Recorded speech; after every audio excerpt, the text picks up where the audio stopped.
आप मुझे मेरे YouTube चैनल @amox26 पर देख और सुन रहे हैं।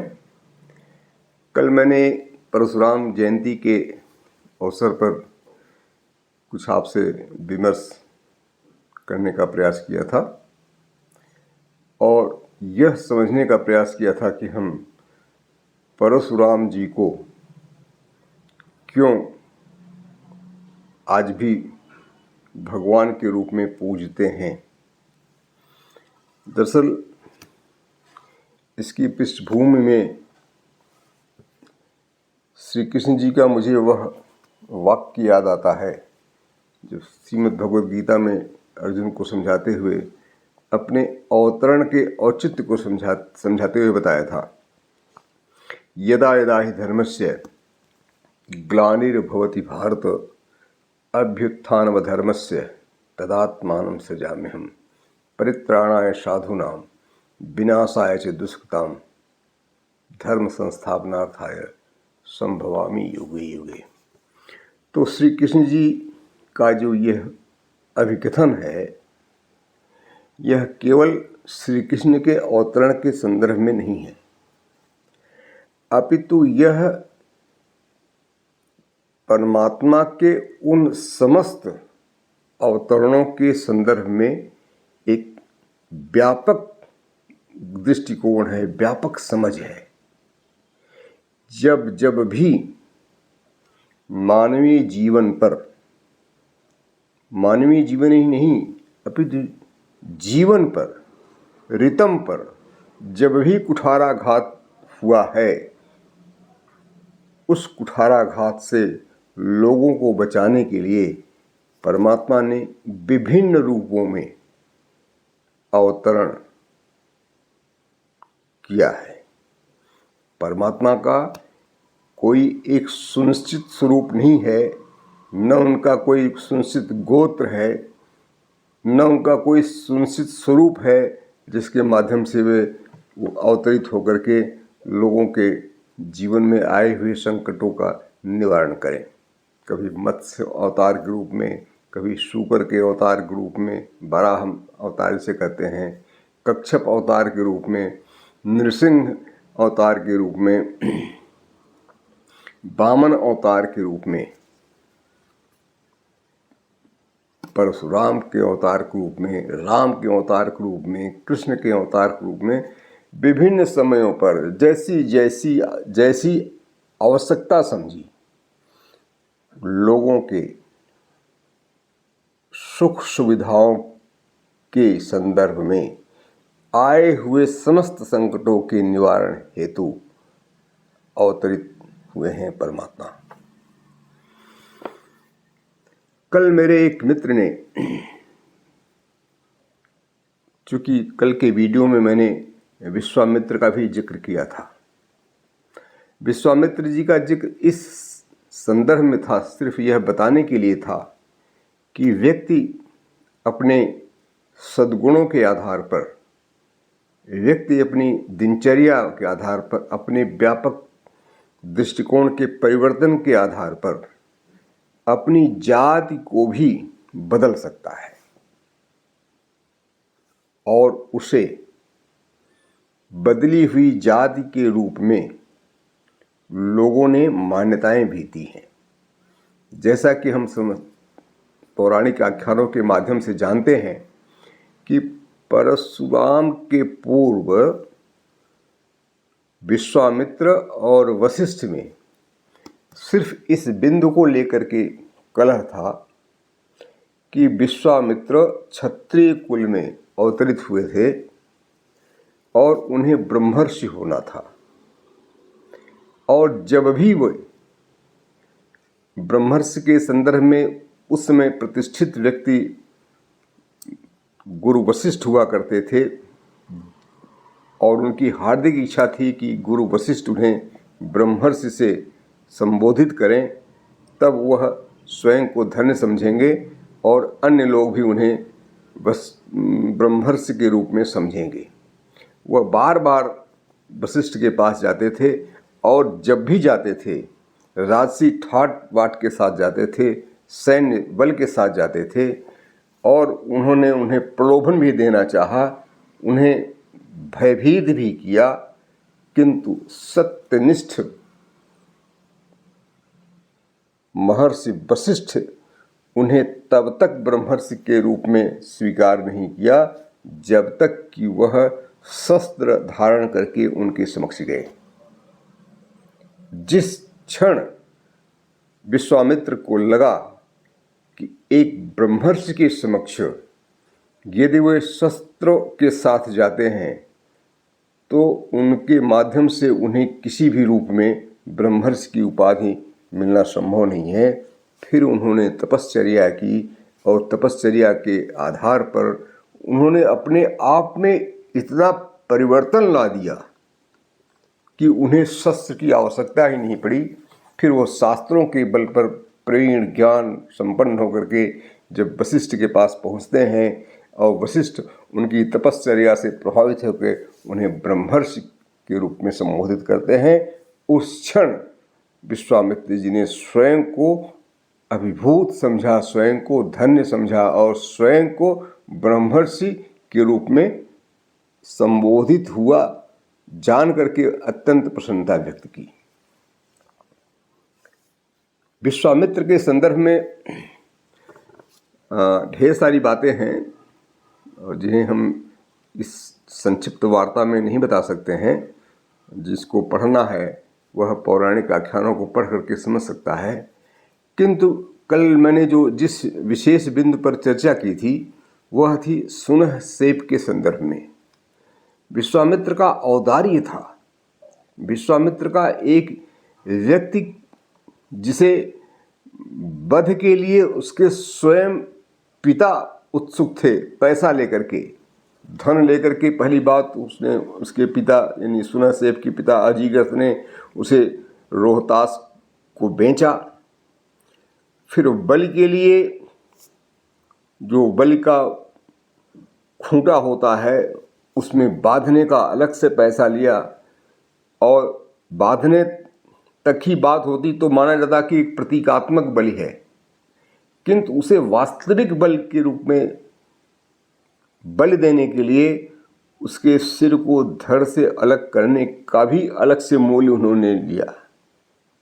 और इस प्रकार से एक बेटे के ऊपर 3 गुने धन की वर्षा के उपरांत भी जब सुनह सेप विश्वामित्र के औदार्य, विश्वामित्र के ज्ञान, विश्वामित्र की तपश्चर्या के बल पर वह वरुण के पास से मुक्त हुए, तब अजीगर्थ का पुत्र प्रेम जगता है और वह अजीगर्थ जो पैसे की लालच में अपने पुत्र को बलि चढ़ाने के लिए तैयार था, उसने स्वयं पिता होने का दावा ठोका, क्योंकि उसे लगा कि उसका बेटा तो केवल बेटा ही नहीं अपितु विद्वान है, मनीषी है, जिसने अपनी तपश्चर्या के बल पर वरुण के पास से मुक्त हुआ है। किंतु प्रबुद्ध बालक ने अपने जैविक पिता को पिता कहने से मना कर दिया और वह अपने को धन्य समझा जब विश्वामित्र, महर्षि विश्वामित्र ने उसे ज्येष्ठ पुत्र के रूप में स्वीकार किया। यहाँ भारतीय संस्कृति का औदार्य इस दृष्टि से हमारे समझ में प्रतिष्ठित होता है, अनुकरणीय हो जाता है, जहाँ पर जन्मना जाति के आधार पर जो रूढ़िवादी मान्यता चली आई हुई है उसको कहीं न कहीं प्रश्न के घेरे में लाकर खड़ा कर देती है। तो विश्वामित्र का जो चरित्र है, उन्होंने स्वयं की जाति को ही नहीं बदला, अपितु एक ऐसे व्यक्ति की जाति को भी बदल दिया, ऐसे व्यक्ति के पितृत्व को बदल दिया जिसका पिता लालची था, जिसका पिता धन लोलुप था, जिसके पिता के पास विवेक नहीं था। ऐसे विवेक शून्य पिता के पुत्र को उन्होंने अपने पुत्र के रूप में स्वीकार करके संसार में उसे प्रतिष्ठा प्रदान की। अब मेरे एक मित्र ने कल पूछा हमसे कि विश्वामित्र बड़े हैं आपकी निगाह में या परशुराम बड़े हैं? तो देखिए, मैं एक साधारण सा मनुष्य हूँ और मेरा ज्ञान बहुत सीमित है। पुराणों में कौन कौन सी कथाएं और अंतर कथाएं आपस में गुथी हुई हैं, इनके संदर्भ में मुझे जानकारी बिल्कुल नहीं है। ऐसी स्थिति में मेरा जो आपके समक्ष वक्तव्य हो रहा है वह पौराणिक आधार पर नहीं हो रहा है, अपितु स्वविवेक से हो रहा है। भगवान का क्या मतलब होता है? भगवान का मतलब तो श्री कृष्ण जी ने समझा ही दिया। जहाँ जहाँ अत्याचार हो उस अत्याचार के विरुद्ध लड़ने के लिए जो शक्ति उत्पन्न हो वही परमात्मा है, वही भगवान है।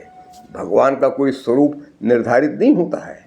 यदि भगवान का कोई स्वरूप निर्धारित होता तो भगवान को शुगर के रूप में न अवतरित होना पड़ता, वराह के रूप में न अवतरित होना पड़ता, नृसिंह के रूप में न अवतरित होना पड़ता, किंतु वे अवतरित हुए क्योंकि वहाँ उन स्वरूपों की आवश्यकता थी। ऐसे में यदि परशुराम के रूप में भगवान का अवतरण माना जाता है तो निश्चित रूप से परशुराम जी ने वह कार्य किया था जिसे करने के लिए परमात्मा का अवतरण अपेक्षित था। इसीलिए हमारे पुराणों में, शास्त्रों में परशुराम जी को छठा अवतार माना जाता है। किंतु विश्वामित्र को भगवान का अवतार नहीं माना जाता है, क्योंकि विश्वामित्र ने व्यवस्था के लिए संघर्ष नहीं किया था।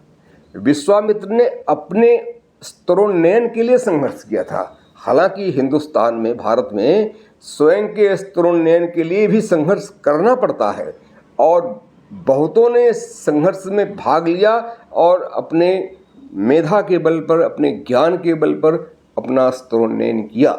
महर्षि जाबाली के विषय में बताया जाता है कि महर्षि जाबाली की माँ से, जब महर्षि जाबाली ने अपनी माँ से पूछा कि मेरा पिता कौन है, तो महर्षि जाबाल की माँ ने उससे यही कहा था कि तुम जा कर के बताना कि तुम्हारी माँ एक दासी है। अब दासी है तो दासी के पिता का क्या स्रोत हो सकता है? किंतु पिता के स्रोत, माता के स्रोत को अतिक्रमण करके महर्षि जाबाल ने महर्षि का स्वरूप धारण किया और वे उपनिषद के एक अच्छे खासे आचार्य के रूप में प्रतिष्ठित हुए। तो कहने का आशय है कि हमारे यहाँ जिस सनातन चिंतन में जिसके पास मेधा है, जिसके पास ज्ञान है, जिसके पास समाज में उठने बैठने की क्षमता है, वह व्यक्ति अपने व्यक्तित्व से जाना जाता है, न कि अपनी पारिवारिक पृष्ठभूमि से। परिचय की समस्या कर्ण के सामने भी थी। कर्ण ने अपना परिचय स्वयं प्रदान किया था, अपने बाहुबल के बल पर प्रदान किया था। कर्ण को उनके माता पिता के रहस्य के विषय में कोई जानकारी नहीं थी। उनके पिता कौन है, उनकी माँ कौन है, इसके विषय में उन्हें तब तक कोई जानकारी नहीं थी जब तक कर्ण स्वयं एक प्रतिष्ठित योद्धा के रूप में उपस्थित नहीं हो सके थे। तो कहने का आशय है कि परशुराम ने जो कुछ भी किया वह व्यवस्था के लिए किया, रिदम के लिए किया। अपनी माँ का गला काट दिया पिताजी के कहने पर, अपने भाइयों का भी गला काट दिया पिताजी कहने पर। क्यों? क्योंकि वह पिता के रूप में एक राजाज्ञा हुआ करती थी। तो एक सभ्य नागरिक का जो दायित्व है वह किसी भी रूप में राजाज्ञा के प्रति श्रद्धा उन्नत होकर के काम करना होता है। राजाज्ञा के पालन में तो भगवान राम बन का चक्कर लगाए थे। उन्होंने कभी नहीं सोचा कि वन के जो दुख हैं उनसे बचने का एक माध्यम विद्रोह भी हो सकता है। विश्वामित्र ने कभी यह नहीं सोचा कि उस माँ का गला कैसे काटा जा सकता है जिस माँ ने उसे पैदा किया है, जिस माँ ने उसे बड़ा किया है, जिस माँ ने उसे शिक्षा दी है, जिस माँ ने उसका लालन पालन पोषण किया, जो प्रथम अभयदाता थी, उसका भी गला कैसे काटा जा सकता है। किंतु उन्होंने राजाज्ञा का पालन किया। इसलिए परशुराम श्रेष्ठ हैं, परशुराम भगवान के अवतार हैं। अब यहाँ प्रश्न ये उठता है कि परशुराम जी यदि परमात्मा के अवतार थे तो परशुराम जी से भगवत्ता क्यों छीनी गई? इसका भी विशद व्याख्यान तो महाकवि तुलसीदास जी ने बताया ही है। वे महाक्रोधी थे। परमात्मा क्रोधी नहीं हो सकते हैं, परमात्मा को सहनशील होते हैं, उन्हें क्षणिक आवेश में देख करके श्री राम ने उनके कान में धीरे से कहा कि अब तुम्हारा समय व्यतीत हुआ। और परशुराम का क्रोध केवल त्रेता युग तक ही नहीं रहता है। परशुराम का क्रोध विवेक शून्यता जिसे कह सकते हैं, परशुराम जी का क्रोध भीष्म पितामह के भी समक्ष आता है, किंतु वहाँ भी भीष्म पितामह के समक्ष उनका जो क्रोध उत्पन्न होता है वह भी ऋतम के लिए होता है। ऊपर वहाँ भी परशुराम जी अपने क्रोध के सत्यापन के संदर्भ में, अपने क्रोध के औचित्य के संदर्भ में वहाँ भी उन्होंने व्यवस्था को ही आगे रखा था। काश भीष्म पितामह परशुराम जी की बात मान लिए होते तो शायद उनसे युद्ध न करना पड़ता। और वहाँ भी परशुराम जी ने ऋतम का ही ध्यान रखा। जब देवताओं ने निर्णायक युद्ध से बचने के लिए परशुराम जी को परामर्श दिया तो परशुराम जी ने लोकहित में देवताओं की बात मानते हुए स्वयं युद्ध रोक दिया और स्वयं को पराजित भी महसूस किया। यही कारण है कि उन्होंने भविष्य में किसी भी क्षत्रिय को धनुर्विद्या या शस्त्र विद्या न देने का वचनबद्धता ग्रहण कर ली। यह वचनबद्धता भी लोकहित में थी। क्यों? क्योंकि वे जानते थे कि यदि इस प्रकार से उन्होंने अपने आप को केंद्रित नहीं किया तो इसका भी भयंकर दुष्परिणाम हो सकता है। इसका जो लोक के दृष्टिगत जो परिणाम होगा, दुष्परिणाम होगा, उसका कहीं कोई काट नहीं है। इसलिए उन्होंने लोकहित में ही अपने आप को सन्नद्ध रखा। लोकहित में स्वयं को समर्पित करने के कारण परशुराम परमात्मा के अवतार गिने जाते हैं, जबकि स्वहित के लिए समर्पित हुए विश्वामित्र जी, अपने अस्त्रोन्नयन के लिए काम करने वाले विश्वामित्र जी और जितने दबे कुचले थे उन सबके अस्त्रोन्नयन के लिए काम करने वाले विश्वामित्र जी महर्षि के रूप में, ब्रह्मर्षि के रूप में जाने जाते हैं। विश्वामित्र जी परमात्मा के अवतार के रूप में नहीं परिगणित होते हैं। तो हमारा जो जनमानस है वह स्वयं विवेकशील है। पुराणों में क्या कहा गया है, क्या क्या क्या बताया जा सकता है, ये तो पुराणों की अलग सी बात होती है, किंतु हमारा जो जनमानस है उसे जो स्वीकार करता है, गाहे वगाहे हमारे शास्त्रों को भी वहीं आकर के अपने आप को शरण लेनी पड़ती है।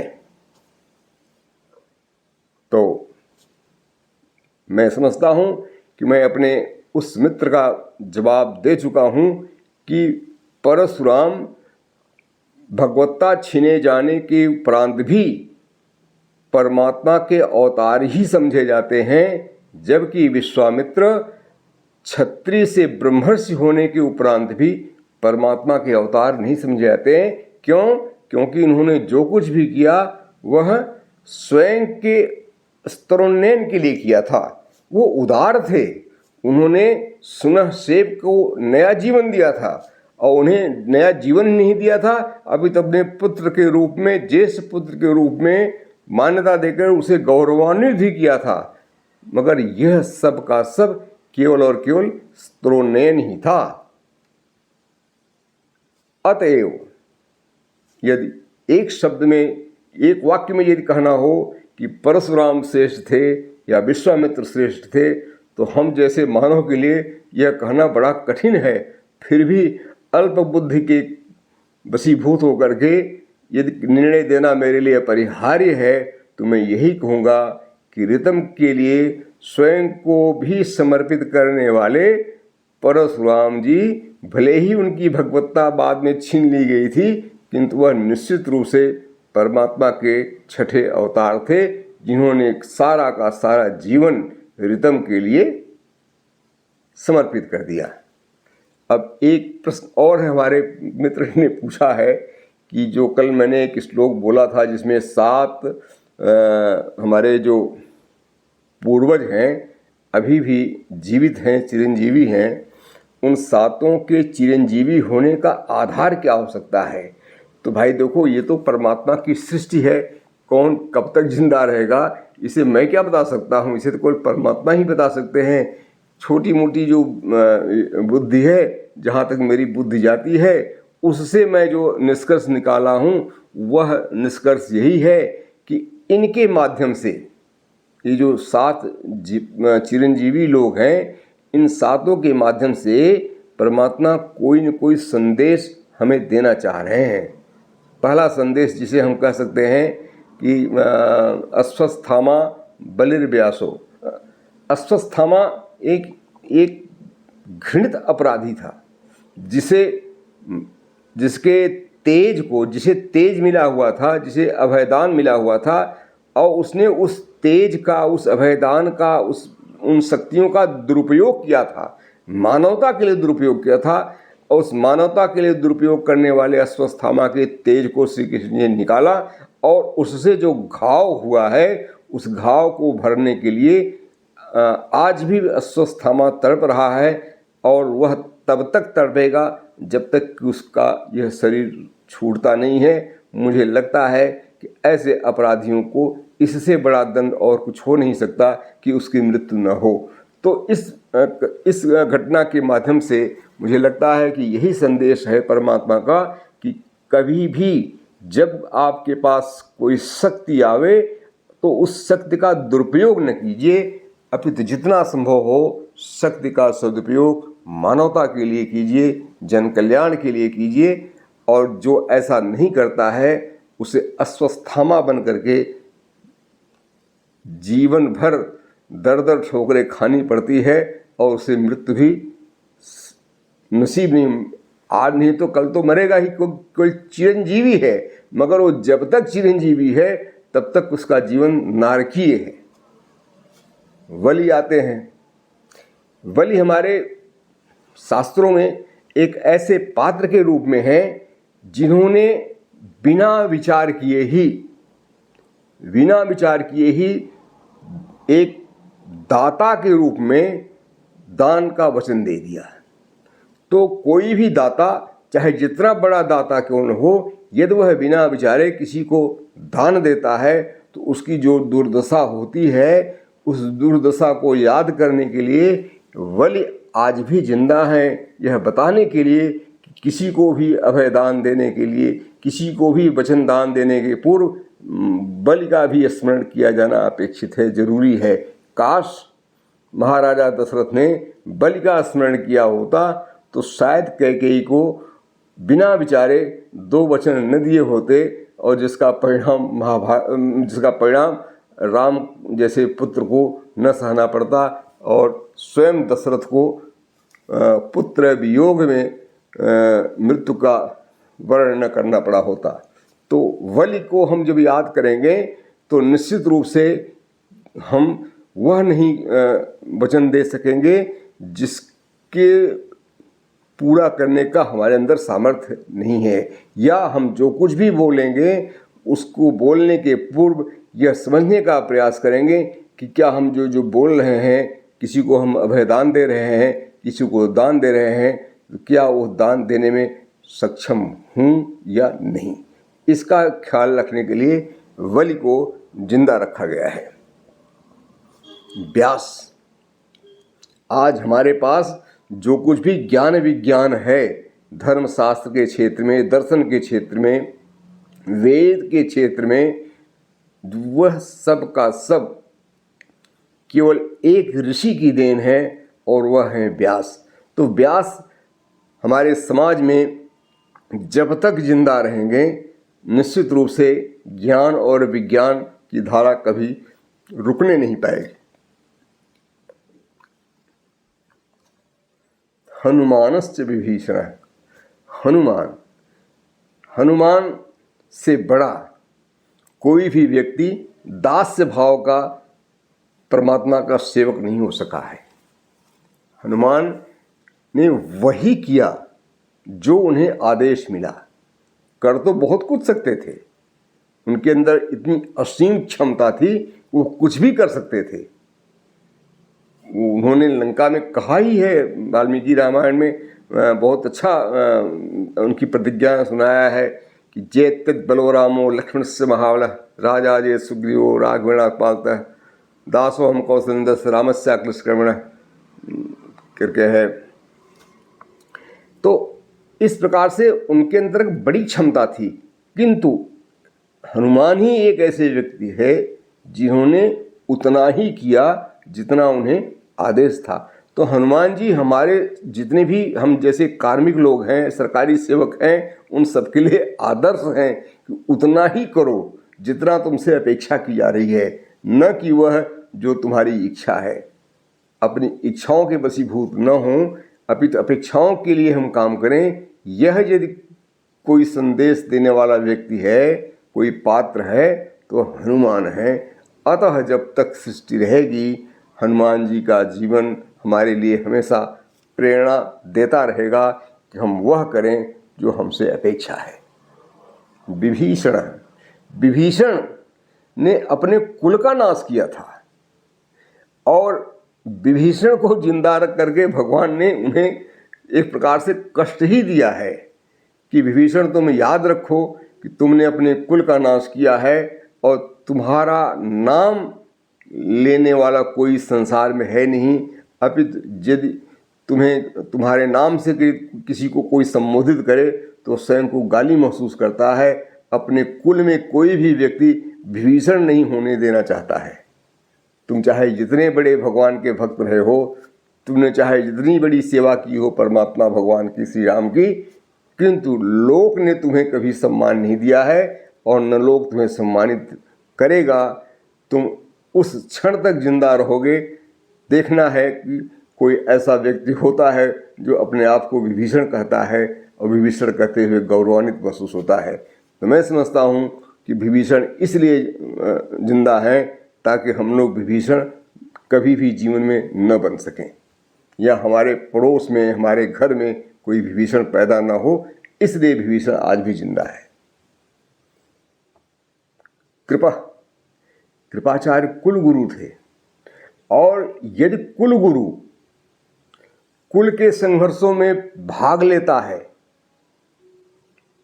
भाई कुल गुरु का मतलब होता है यदि कुल के लोग आपस में संघर्ष कर रहे हों तो कुल गुरु का सबसे पहला धर्म होता है कि वह इस संघर्ष से अपने आप को विरत रखे। किंतु कृपाचार्य ने विरत नहीं रखा अपने आप को, अपितु वह एक दास की तरह कौरवों की सेना में सेनापतित्व का भार संभाला था। इसलिए कृपाचार्य को जिंदा रख करके भगवान यह बताना चाहते हैं, परमात्मा यह संदेश देना चाहते हैं कि जो भी व्यक्ति कुल गुरु जैसे पद पर प्रतिष्ठित होने के बाद भी यदि कुल में हुए संघर्ष में कहीं न कहीं वो भाग लेता है तो उसकी जो दुर्दशा होती है वह कृपाचार्य की दुर्दशा होगी। और कृपाचार्य जब तक रहेंगे तब तक हर कोई जो कुल गुरु है अपने आप को कुल में हुए संघर्ष से बचाने का प्रयास करेगा।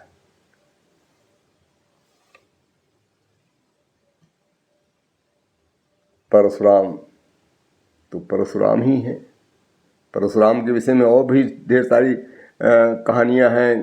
कोई कहता है कि कल्कि अवतार होगा तो कल्कि अवतार का गुरु परशुराम बनेंगे, हो सकता है, किंतु मेरे लिए तो परशुराम इसलिए आदरणीय है, स्मरणीय है, क्योंकि हम जब भी अपेक्षा और इच्छा के द्वंद्व में फंसें तो कम से कम हमें परशुराम का स्मरण होना चाहिए, क्योंकि परशुराम ने उस सीमा तक अपेक्षा का पालन किया जिस सीमा तक अपेक्षा का पालन आम लोगों के लिए संभव नहीं है।